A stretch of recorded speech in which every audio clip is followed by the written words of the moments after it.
वो वाला एरिया बहुत ज्यादा बड़ा है. For example, if there are 100 things to be done for a founder, I might be only good at 2 or 3 things. हाँ. बट मुझे पता चल जाता है ये 2-3 दिन में अच्छा. हैंडल करने लग जाता हूँ. यार उसमें भी मुझसे बेटर कोई नहीं होना. Okay. That's the formula I'm living till today. When you look at me, I might look very mediocre, and I am a mediocre. हाँ. But when it comes to competition, जो मुझे करना है ना, उसमें मैं हैंडल करूँगा. मतलब मैं मेरे competition में वो पॉइंट उठाऊंगा ना, फिर then you can't beat me then. And that's the formula I'm still living. कि एक कोई चीज पकड़ लो और फिर आपके जो सराउंडिंग है उसको बीट कर दो. You are winner in your category. So I'm not a superstar, but I'm a star in my category. सबसे पहले तो आपको पता नहीं था नेक्स्ट क्या करना है, उसमें भी फिगर आउट करना कि अब क्या.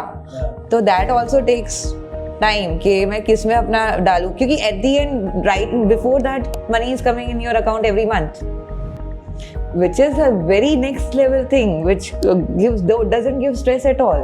But the moment you leave, every month money is not coming in your account.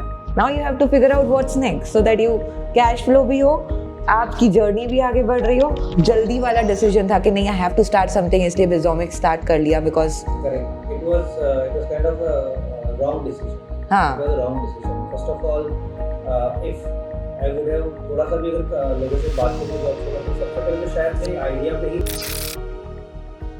First of all, I'll just introduce you, Manoj Advani. I'm so grateful to have you over here as in the person who is a tech entrepreneur and startup builder with lot of experience, decades of experience in the startup ecosystem as well as the big company giants like Barclays, who worked on technology, product, risk, compliance, and a lot of things. But in 2021, you made that move of being into a startup world where starting something of your own, which is a dream for many. People think about it, but they don't take that particular step. It takes a lot of courage to solve that problems which I guess you lived every day. And that's when you co-founded Narad, which is an AI-powered SaaS platform which is giving InfoSec questionnaires as well as compliance workflows, which is helping organizations save time dramatically and reduce manual efforts and simplify governance, risk and compliance. But not only that, you also were a part of, I would say, Bizomia, which is a B2B marketplace where you started from 0 to 1. You made it like, from nothing to 20,000 users platform, and that too without funding. And this is a story like founders without VCs or funding would love to know. Then very few founders I have come across, like very few, 0.1, who are like tech systems, who know systems and who are into risk and regulation and compliance, and also a good storyteller, like, who are good at marketing and community. And that's what you are. You are also socially so active and giving a lot of insights to a lot of people in multiple platforms. And apart from that, I believe that you are also the director and strategic advisor for WebOsmotic, right? It is an AI-powered building digital solutions for the companies. That's the company, as well as you are a community leader, like, in Each Chai Ventures, where you are helping host a lot of events where a lot of founders from multiple communities can learn and grow. So there are so many things which you are doing, and that too from 2021, which is not everyone's cup of tea, I would say. And that courage and mindset. So today in this talk, we are going to explore about that gut, the journey, and how did you find your ways and the setbacks and, that vulnerabilities and still going on. So there are a lot of things which I would like to explore. And thank you so much, first of all, Manoj, for being here and being a part of this, what it really takes. So thanks a lot, Karishma, for giving me an opportunity, inviting. Yeah, thank you so much. And with this, I would love to start from the first question, which is, you were for decades in Singapore, as well as India, Singapore. I would like to know the journey from the beginning, before even you took a decision that you want to take this step of leaving corporate. I would like to get more lights on the journey in the tech world. So very, I think, straightforward. जो बहुत सारे 90s 80s के बच्चों के साथ हुआ होगा. Finished my college, got campus recruited directly into Capgemini, which was known as Patni Computers back then. So got into Capgemini. उसके बाद went to Cognizant. Cognizant sent me to Singapore to work for Barclays. Barclays folks like me, they said रुक जाओ. Forced you. 10 साल रुक गया मैं तो वहाँ पर. So that was a normal story. Like so nothing was much planned, and I tell you why. Because when you are very very mediocre, ना. So for example, if you meet a Gen Z boy or girl today, they are very clear उनको क्या करना है. हाँ. मुझे कुछ नहीं पता था मुझे क्या करना है. हाँ. I was like कि कुछ करना है, मतलब कुछ करना, मतलब कुछ ऐसा कुछ बड़ा करना वो भी नहीं था. इतना था कि ऐसा कुछ कर ले कि जिससे बहुत धक्के नहीं खाने पड़े जिंदगी में. हाँ. तो one thing that I learned very early when I was I think in my college third year fourth year, क्या कैंपस रिक्रूटमेंट सबसे बढ़िया चीज है. हाँ. तो I had seen my seniors getting recruited. उस टाइम पर companies were TCS, Infosys, Cognizant, L&T, they were hiring left and right. Not because you were talented, but because manpower were they required cheap manpower. So I was like ये सबसे बढ़िया रास्ता है जहाँ पर आपको जॉब मिल सकती है, क्योंकि ये मुझे भी थोड़ा बहुत समझ में आ गया था कि यहाँ जॉब नहीं मिली. Campus recruitment, when specifically if you're from engineering college from Gujarat, not Maharashtra or Karnataka, तो मुझे ये समझ में आ गया था कि बाहर जिंदगी बहुत बुरी है. Yes. If you're not getting through can. हाँ. I was clear कि ये हेल को कम करना है ना, कुछ भी करके कैंपस रिक्रूट हो जाओ. हाँ. तो मैंने शायद मेरे कॉलेज की पढ़ाई के लिए इतनी मेहनत नहीं करी होगी 3 या 4 साल जितनी मैंने कैंपस रिक्रूटमेंट के लिए मेहनत करी. हाँ. I made sure I get recruited. So like at that time also उस particular दिन पे जब पटनी कंप्यूटर्स on campus आया था, we were like 200 students who were applied. For different criteria होता है, percentage and everything. उन 200 में से कुछ 11 बच्चे सेलेक्ट हुए थे. And I was the one of them. मेरे लिए तो बहुत बड़ी बात होती है. हाँ. खत्म होने से पहले मेरे हाथ में जॉब थी. True. And that was a multinational company where people were flying abroad and everything. So I think that was the beginning. So अभी भी मेरे को ये बहुत क्लियर होता है कि what I can do and what I cannot do. ये मेरे दिमाग में बहुत क्लियर होता है. लेकिन जो what I can do ना, उसमें मैं 100x करता हूँ. अच्छा. और what I can't do ना, वो मेरा वो वाला एरिया बहुत ज़्यादा बड़ा है. For example, if there are 100 things to be done for a founder, I might be only good at 2 or 3 things. हाँ. But मेरे को जब पता चल जाता है कि ये 2-3 things में अच्छा. मैं 100x करने लग जाता हूँ. यार उसमें भी मुझसे बेटर कोई नहीं होना चाहिए. Okay. And that's the formula I'm living till today. When you look at me, I might look very mediocre, and I am a mediocre. हाँ. But when it comes to the competition, जो मुझे करना है ना, उसमें मैं 100x करूँगा. मतलब मैं मेरे competition में वो point उठाऊँगा ना, फिर then you can't beat me there. And that's the formula I'm still living. कि एक कोई चीज पकड़ लो और फिर आपके जो surrounding है उसको beat कर दो. You are winner in your category. So I'm not a superstar, but I'm a star in my category. So this learning that you know what you're good at, you want to do 10x. Is it something which came along with the journey of where you were working in Cognizant, and उसके बाद आप Barclays में पहुंच गए थे and all those things? Out of so many people, इतने सारे लोग होते हैं, very few get even poached from big companies कि नहीं मुझे चाहिए कि तुम हमारे लिए काम करो. What was that different thing which you were giving or providing and the inner strength which people saw in you? I think it was a journey all along, Garisha. कि क्या होता है कि like I said ना कि जब आप mediocre होते हो ना और आपको पता होता है mediocre, तो फिर आप ना हर चीज में extra effort डालने की कोशिश करते हो. So even when I was at Patni Computers, my first job, तो I knew that ना अपने को थोड़ा बाकी लोगों से अपन थोड़े weak हैं, वो पता था. तो what I did excel at कि I did lot of certifications. लोग आज भी नहीं करते हैं. आज भी किसी को ना certificate है फालतू, practical ज्ञान चाहिए होता, certificate किस काम के. People say this shit. But I am like जब 100 लोगों के रिज्यूम जाते हैं ना, उसमें आपके रिज्यूम में 3 सर्टिफिकेट देखते हैं ना, आप शॉर्टलिस्ट हो गए. True. मैंने भी किया था. लोगों ने क्या, मैं स्कूल के जा रहा हूँ, मैं कॉलेज को जा रहा हूँ, ये भी फला, ये बेवकूफ, ये भी, और सब बेवकूफ, तो सही कौन है? तो आपको अपनी स्ट्रेंथ पे खेलना है. So in Patni computers also I was very much on की भाई सर्टिफिकेशन सबसे ज्यादा अपने पास होने चाहिए. हाँ. That's how I got into Cognizant. The only reason from Patni Gandhinagar to Cognizant Pune I got selected was because of क्योंकि जब जो certifications were the credibility. हाँ. वो मेरा रिज्यूम देख रहा था, he was like 2 साल में 3 certification, how is it possible? मतलब तुम पढ़ रहे थे क्या? मैंने सर शाम को पढ़ते हैं ना हम लोग. तो that itself got me in. Cognizant में again I was working for Barclays account के लिए काम करता था. तो there also I was very clear कि मेरे को पता था कि you're not the best. अब बेस्ट तो है नहीं, तो कैसे बीट करोगे? सबसे ज़्यादा मेहनत करके. There also I did the same thing.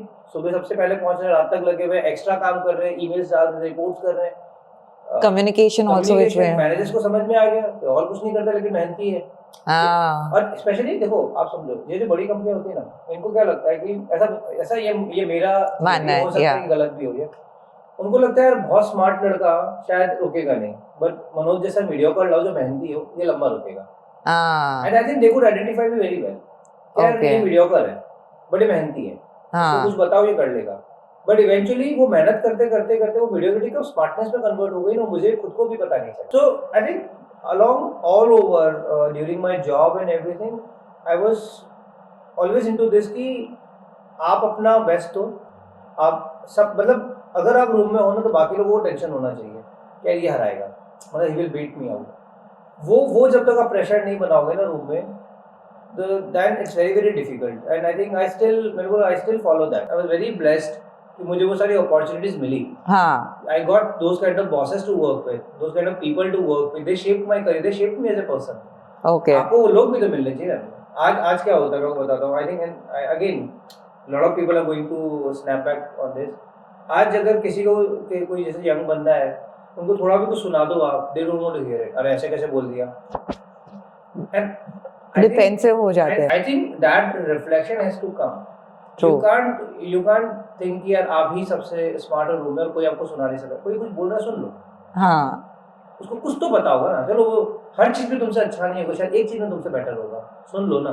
क्या फर्क पड़ेगा. You might get better उसके फीडबैक से. True. तो ये to get feedback from right people and to have the right people in your surrounding is very important. True. अगर आप room में सबसे स्मार्ट हो ना, you are in the wrong room. हाँ. That's the reason आज भी मैं बहुत ट्रैवल करता हूँ. मैं अभी मतलब भले घर सूरत में है, बट आई थिंक मैं महीने में शायद 10 या 15 दिन सूरत होता हूँ. और the kind of job I'm doing, शायद मैं ना भी ट्रैवल करूँ तो भी ठीक ठाक पैसा बन जाएगा. हाँ. But the most of the time I travel is only to get to know कि उस तरफ क्या चल रहा है. Wow. कि यार बैंगलोर में क्या चल रहा है, यूएस में क्या चल रहा है, यूरोप में क्या चल रहा है. I just go and try to figure it out कि वहाँ ऐसा क्या हो रहा है जो मुझे अभी तक नहीं पता है और अपन क्या कर सकते हैं. सो दिस फिगरिंग आउट और क्या चल रहा है, getting to know. And if you are in that circle जहाँ पे आपको गेटिंग नो हो रहा है तो भाई देन यू आर लकी. फिर भी आप उसको स्नैप बैक कर रहे हो ना, क्या तू कौन होता है मुझे फीडबैक देने वाला, उसने कैसे सुना दिया मेरे को. That's a wrong move.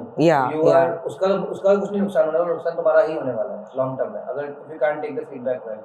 There's one more thing that you don't know कि आगे is it something which I'll be able to do or not, but you take that risk. Let me give it a shot. That is something you would have also done because आपका testing वाला domain था, but still you were like in other domains also you were passionately doing something or the other, and वो risk लेने के लिए आप ready होते थे. Not very much, because again if you look at the whole career trajectory, I was not a lot of a risk taker. But if something comes my way, I will give my 1000%. So from school to college, I took very safe path कि सबसे अच्छा engineering कौन सा होता है, तो यार computer electronics अच्छा चल रहा है उसमें एडमिशन ले लो. वहाँ पे क्या होता है तो भाई कैंपस रिक्रूट हो जाओ. वहाँ पर भी जाके मैंने कभी पूछा नहीं होगा कि मेरे को कौन सी प्रोफाइल में काम करना है. आई नेवर सेड कि मुझे टेस्टिंग करना है, डेवलपमेंट करना है. मुझे शायद जिसमें भी डाल दिया मैंने बोला यही करेंगे. फिर eventually I think 2016 I got fired. तो उस टाइम पे ये बार्कलेज भी एक अच्छी चीज़ कहते हैं कि जब भी एनी एमएनसीज कि जब आपको ले ऑफ करते हैं ना, या आपको ये सपोर्ट मिलता है कि अगर आपको और कोई पोजीशन ओपन दिख रही है बैंक में तो आप अप्लाई कर सकते हैं. करेक्ट. तो उस टाइम पे टेक्नोलॉजी रिस्क मैनेजर की पोजीशन ओपन थी. तो I shut down myself into a room for 3 months. जितने पॉसिबल बुक सर्टिफिकेशन में कर सकता था मैंने सारे किया. I reapplied for a job within Barclays. I got hired with 30% hike. और बार्कलेज के लिए इजी था कि यार बंदा तो अपना ही है ना, तो बैकग्राउंड चेक कराने की जरूरत नहीं है, सिर्फ क्वालिफिकेशन चेक करना है.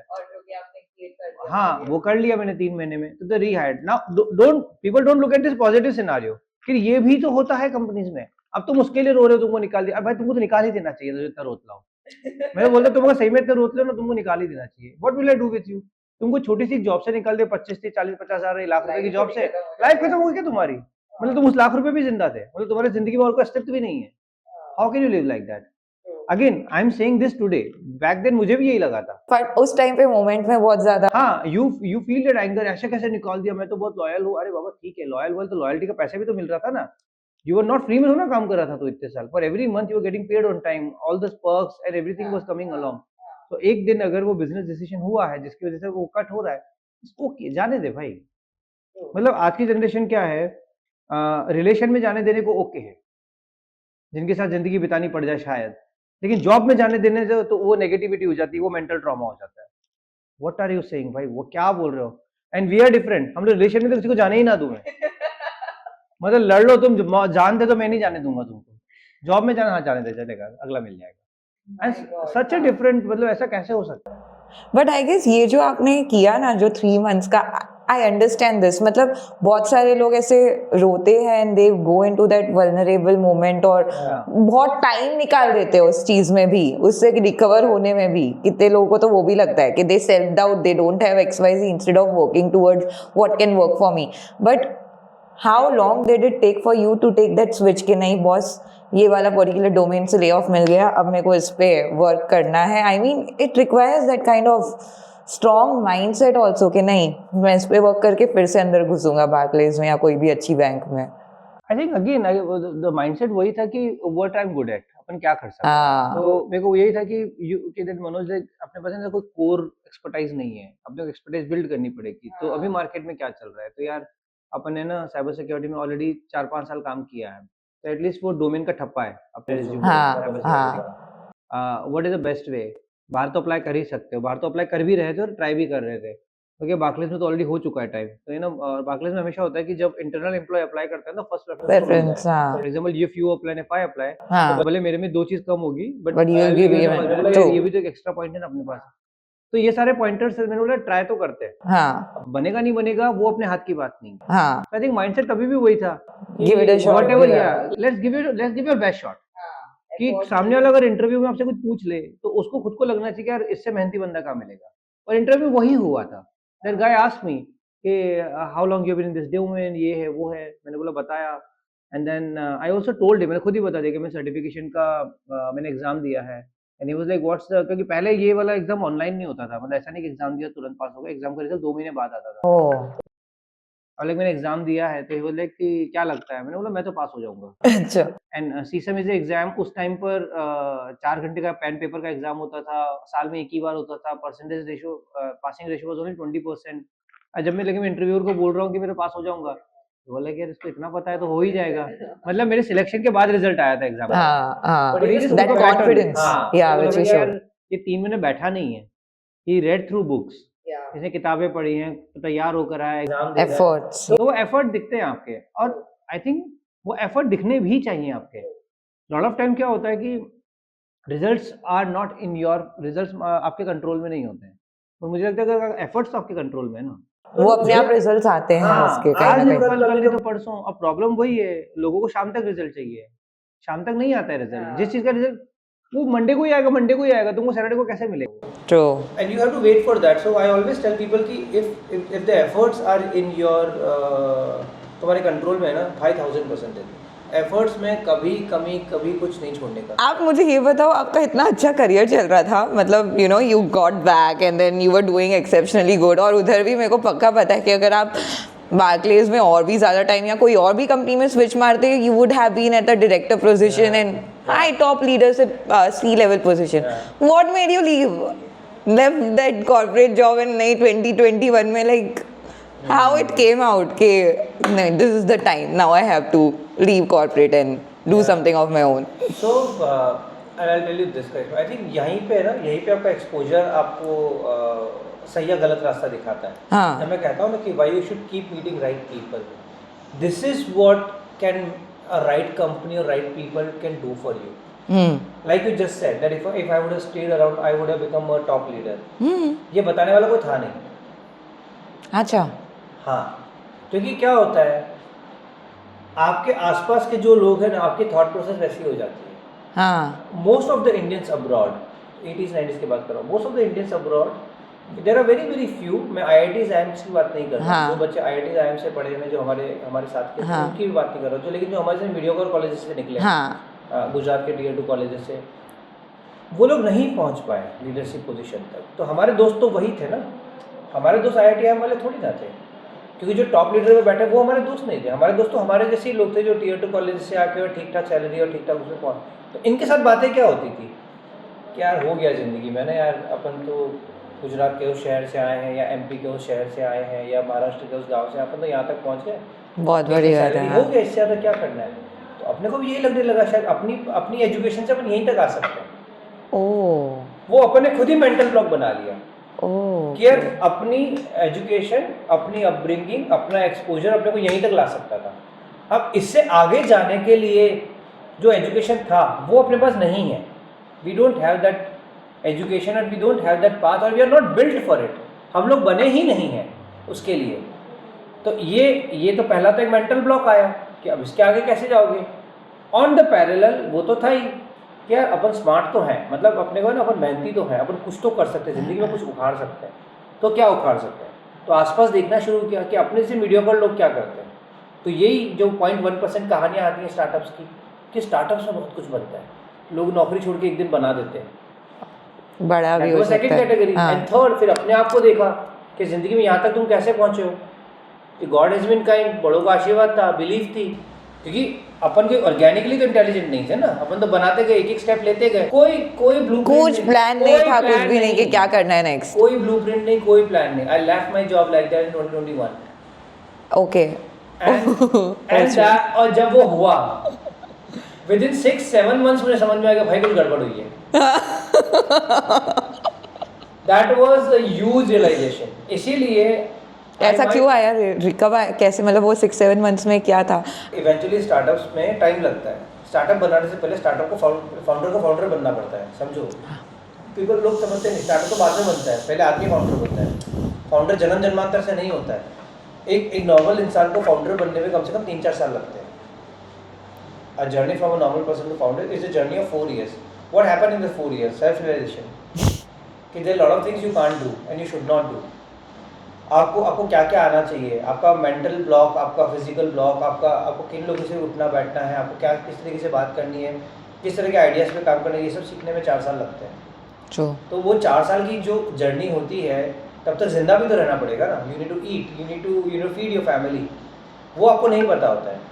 तो आई टेल एवरीवन, अगर जिसको भी कोई मुझे बोलता है सर मुझे स्टार्टअप फाउंडर बनना, तो मैं उससे ये पूछता हूँ तू जहाँ काम करता है वहाँ पर फाउंडर बन सकता है क्या?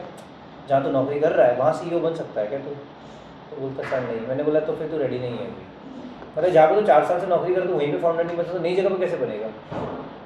मतलब the place where you already spent 4 years, if you are not deserving enough to become a founder there और CEO level or at least at director level, depending on the level of organization. But वो cognizant level organization में CEO नहीं बढ़ेगी तो D level पे तो पहुँच। छोटी कंपनी 25 लोगों की कंपनी, वहीं पे तो फाउंडर नहीं बन पा रहा, तो नई कैटेगरी कैसे शुरू करेगा? True. मतलब if you are in a room, तो आपके फाउंडर को आपसे टेंशन होना चाहिए, साला इतनी मेहनत करता है ये। अगर आपके फाउंडर को आपसे खतरा नहीं है ना, तो उसका मतलब फाउंडर मटेरियल बनने के लायक नहीं है। True. सो वो रियलाइजेशन 2021 में जॉब छोड़ा, आई थिंक 6-7 महीने, 8-10 महीने, मैक्स 1 साल में। एक तो वो कंपनी में शट डाउन करनी पड़ी बिकॉज ऑफ XYZ। मतलब सबसे बड़ा रीज़न तो ये था कि प्रोडक्ट मार्केट फिट तो बाद में आता है, founder market fit. I was not the right founder to build that kind of a product. Which kind? बिजोमिया। हाँ, आपने उससे स्टार्ट किया ना 2021 में। हाँ, but not every founder can build everything. Yes. For example Aman Gupta boAt ही बना सकता है, अमन गुप्ता टेस्ला नहीं बना सकता है। You don't understand. हाँ. Every founder can't build everything. हाँ, true. I realized it little later. हाँ. वो प्रोडक्ट मार्केट फिट तो बाद में आता है, फाउंडर मार्केट फिट होता है। तो वो मुझे समझ में आया कि यार ये प्रोडक्ट अपन नहीं बना सकते। ये प्रोडक्ट कोई दूसरा फाउंडर बनाएगा ना, ये आइडिया पे कोई दूसरा फाउंडर काम करेगा ना, he can excel, but I can't. क्योंकि अपने को SME मार्केट की, अपने को एक्सपोर्ट इम्पोर्ट की, अपने को ड्रॉप शिपिंग का अपने को जीरो नॉलेज है। I can't build this. It was an India Mart kind of too many efforts और उसमें पता नहीं होगा कि आप कर पाओ। हाँ, मतलब it was kind of India Mart platform. Wow. तो अब वो कैसे बिल्ड करोगे? तो this was all realization, तब समझ में आया कि यार startup is not that straightforward. It's very very complicated. मतलब it just खाली सिर्फ आइडिया की बात नहीं होती है, और वो एग्जीक्यूशन के लिए आप में इतनी ताकत होनी चाहिए ना। You need to do so many things and people underestimate that. So इसीलिए मैं आई से this line lot of time, people might laugh at me. जो मुझे आज पता है, अगर ये मुझे 2020-21 में पता होता तो मैं शायद बार्कलेस का CEO बनने की ट्राई करता, बार्कलेस सिंगापुर का। मैं जॉब नहीं छोड़ता। And this is I tell to everyone, if you are already at some good position in corporates, it could be Barclays, it could be Cognizant, it could be Goldi Solar, कुछ भी, अगर आप वहाँ पर हो ना, ट्राई करो उस कंपनी का CEO बनने। Top leader eventually money and power wise वो सेम ही आएगा।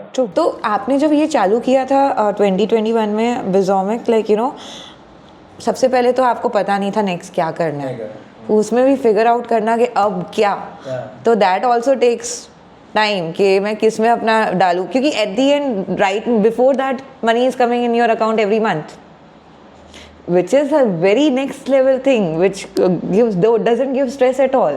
But the moment you leave, every month money is not coming in your account. Now you have to figure out what's next, so that you cash flow भी हो आपकी journey भी आगे बढ़ रही हो. Yeah. Then what made you take this?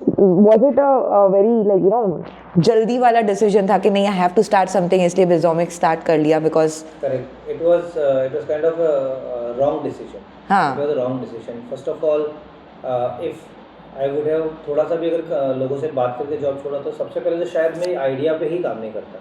Because this idea was not meant for me. हाँ. Because I always say कि pick an idea where you can excel. मतलब आप सबसे अच्छा कर सकते हो उस आइडिया में, क्योंकि एज ए फाउंडर आपके पास कुछ तो क्रेडेंशियल्स होने चाहिए ना उस आइडिया पे काम करने. For example again I am taking example Aman Gupta started board क्योंकि he was in I think JBL earlier. He comes from the music और वो सारा उसके पास बैकग्राउंड नॉलेज सारा बहुत सारा था. तो आपके पास कुछ तो बैकग्राउंड है, या तो एजुकेशन हो या फैमिली बिजनेस हो या कुछ हो, या अगर आपको फील्ड बहुत ही फैसिनेट करे तो वहाँ जाकर जॉब कर लो 4 साल. करेक्ट. तो ऐसा कुछ कर लो. अगर आपको लगता है कि इस फील्ड में तो बहुत ही, जैसे एग्जांपल आप सब लोग सोलार की बात कर, सबको लगता है मैं भी सोलार में बना सकता हूँ, तो सोलार में जाकर जॉब कर लो 1-2 साल. तो I think that was the first mistake. तो ये सारे जो मिस्टेक्स थी, I think that 2022, 21, 22, 23 were my formative years as a human being. Learn multiple things, learn that you new are good things. at so many things, but then you are not good at lot other things. हाँ. जो आपको अब adopt करनी पड़ेगी. Going out, talking to people, talking in a right tone, giving them the right context, अपनी understanding, sales समझना, marketing समझना. That's how this building that confidence even though हाँ. जेब में पैसा नहीं है, लेकिन आपको तो यही दिखना है कि आप तो सबसे बड़े तो आप ही हो. Same. मतलब even like I always build it all up. If you will meet me ever, if I am in a room, मैं ही visible हूँ और रूम में आपको और कोई नहीं दिखेगा. True. So and you have to build that. Yeah. So 21, 22, 23. These were very formative years where I was just trying to figure it out. तब मैंने अपना podcast भी शुरू किया था. The reason of starting the podcast was how can I meet a lot of other people? How can I talk to a lot of other people? How can I improve my presentation skills? How did you help Vipul's company being the director or strategic advisor? क्या होता है ना करिश्मा, सूरत में tier 2 city में अभी भी इतना exposure नहीं है प्रोजेक्ट मैनेजमेंट को लेके, सेल्स को लेके, मार्केटिंग को लेके. There are lot of open threads. जब आप टीम से बात करोगे वो नॉलेज ही नहीं है. So I help with that knowledge कि जब अगर आपको 15 साल हो गए कंपनी को, आप एक सर्टन एक्स रेवेन्यू बना रहे हो, तो उसका 2x कैसे होगा, 10x कैसे होगा? Because I bring a lot of experience from the big companies like Barclays. तो I give those insights कि अगला सेल्स में क्या करना चाहिए, अगली मार्केटिंग में क्या करना चाहिए, अगला फीचर कैसे अनलॉक करना चाहिए, या प्रोजेक्ट मैनेजमेंट में हम ऐसा क्या करें जिससे हमारा वेस्टेज कम हो जाए, हमारे डैशबोर्ड सही से दिखे. क्योंकि फाउंडर के लिए क्या ज़रूरत है, CEO के लिए कि उसको सब कुछ एक डैशबोर्ड पे नजर आना चाहिए, क्या बन रहा है क्या नहीं बन रहा है. So all those things is what I support by Bosmatic. So over here, my question is when it comes to equity, you have the idea, you know the pain point of the customer, you know what exactly you are building. This is you and you are going to do the sales. But the complete tech support someone else is giving who is trusting you. So how the ratio works? Is it like 50-50, 60-40, 70-30? See, there is no formula for equity. Okay. There is no formula for equity. And even I don't think there can be a right way of doing it. Okay. Generally 50-50 हम लोगों सबको ऐसा ही लगता है, but eventually it's a long term game. हाँ. मतलब startup लोगों को लगता है वो जो कि 50-50 डे 1 पे डिसाइड कर लेते हैं ऐसा, but I think it all comes down to the efforts. क्योंकि एक प्रोडक्ट को बनाना, समझना, पीवट करना, एफर्ट डालना, बेचना, कस्टमर से बात करना, सेल संभालना, मार्केटिंग संभालना, वेबसाइट संभालना, रोज उस एक आइडिया नहीं चला तो उसको स्क्रैप करना, बनाना, लेकिन जब अगला आइडिया बन रहा है उसमें इतनी जान डालो कि वो दुनिया का सबसे बढ़िया बने, है ना, from the terms of features and everything. तो there are lot of nuances in building. तो इवेंचुअली ये जो equity when it comes, actually होता क्या है कि equity can make or break your company. For example, let's say आपने किसी के साथ स्टार्टअप शुरू किया और आपने 50-50 पे शुरू किया, अगर और हर बार आपको ऐसा अगर लग रहा है ना कि यार मैं तो बहुत जान जा रही है लेकिन सामने वाले की इतनी जान नहीं है, तो आपको कभी मज़ा नहीं आएगा. मतलब मुझे लगता है 50-50 तब होना चाहिए जब आप दोनों का फुल टाइम वही है, आप दोनों ज़िंदगी में और कुछ नहीं कर रहे हो, आप सब कुछ छोड़ के थक हार के ज़िंदगी मतलब दिन के 15, 17, 18 घंटे उस पर काम कर रहे हो दोनों. पर्सनल कॉम्प्लिकेशन हटा दो, मतलब घर में कोई प्रॉब्लम हो गई वो सब का कुछ नहीं कर सकते, but if both of you are doing that for at least 1 year 2 year 3 years, then you can say 50-50 वाली बात। ठीक है, सूरत में अभी भी लाला बिजनेस चलता है। आई डोंट अंडरस्टैंड व्हाट लाला business, there are 2 or 3 ways of doing understanding लाला business. First way of understanding लाला बिजनेस कि क्या फाउंडर के अकाउंट पे कंपनी के अकाउंट से ज़्यादा पैसे हैं, हाँ जैसे लाला बिजनेस। मतलब आपकी कंपनी गरीब है लेकिन फाउंडर अमीर है, हाँ मतलब ऑफिस छोटा है लेकिन घर बड़ा है, हाँ जैसे लाला बिजनेस। सेकंड, फाउंडर -1 बेचारा एक्टिवा पे घूम रहा है, फाउंडर BMW में घूम रहा है, हाँ कैसा लाला बिजनेस। ओके सूरत में सब लाला बिजनेस है, हाँ तो ऐसे बिजनेस नहीं बनते हैं। There are very very very few people जो लाला बिजनेस नहीं बना रहे हैं, और फिर वही बड़ा धंधा तभी बनता है when you are not building लाला business. But when it comes to winning the big game or doing big, you have to also think big, right? Like, and then only you move towards that but वो है direction. ही नहीं ना, क्योंकि वो founder, सबको founder को अमीर बनना है। जब आप अपने आप को अमीर बनाने की गेम खेलोगे तो आप तो अमीर बन ही जाओगे, बट वो कंपनी बड़ी नहीं बन सकती। You can't take money home, very simple. Narat ko leke, like, it's still in the mode where it is a startup as an early stage. So what's your plan, like, as an अभी तो आपने already plan बना के रखा है कि in this year, next year, what are the targets and all? So generally not long term plans, क्योंकि with AI and with the technology things are changing very rapidly fast. So currently one clear plan is like there are not many cyber security governance companies from India, or forget, in fact the space that we are building, there is no company in India. So want to be very very competitive, want to build something very meaningful from India कि लोगों को समझ में आए कि cyber security governance जैसे नीश topics में भी कंपनीज बन सकती हैं। जैसे like I said earlier, still lot of my friends जिनको मैं पर्सनली भी जानता हूँ, they don't understand what we are doing. जबकि कोई इतना बड़ा रॉकेट साइंस भी नहीं कर रहे हैं हम लोग, we are solving a very simple problem of the infosec. So that's the vision for right now, that we want to build a meaningful company and want to build a playbook for a lot of young founders and a lot of people those who are looking to leave the job.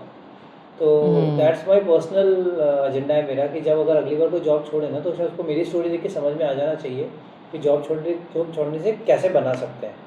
So that's the clear plan that I have right now, and at Narad we are doing very very well. Like probably in next, by end of this calendar year, I think probably every big tech company will be using Narad, क्योंकि already हमारे इतने POCs चल रहे हैं, Wow. and we are doing very very well there. Got it. Okay, I mean, I'm so content with a lot of information. I guess it is going to, when the brain takes the information, it keeps rolling, some or the other perspectives open up. So thank you so much, Manoj ji, for your time. I mean, amazing. I mean, a lot of new learnings in terms of majorly that networking, how much it helped you, the e-chai part, how you just left, and how people should first start and ऐसे abruptly leave करके उसके बाद, and then not going back, and then a lot of things about early startup to collaboration, how much it is important, and so many new learnings. Thank you so much. Thank you so much, Karishma. Like I said, a lot of time you are in the journey, then you don't get a time for self reflection. So हाँ, ये कैसा रहा आपके लिए वैसे? yeah, so thanks a lot for giving the opportunity to sit down to talk about it. हाँ. I hope I could add value to It did. your life and your audience's life. Looking forward to many more conversations. Thank you so much. Yeah, sure.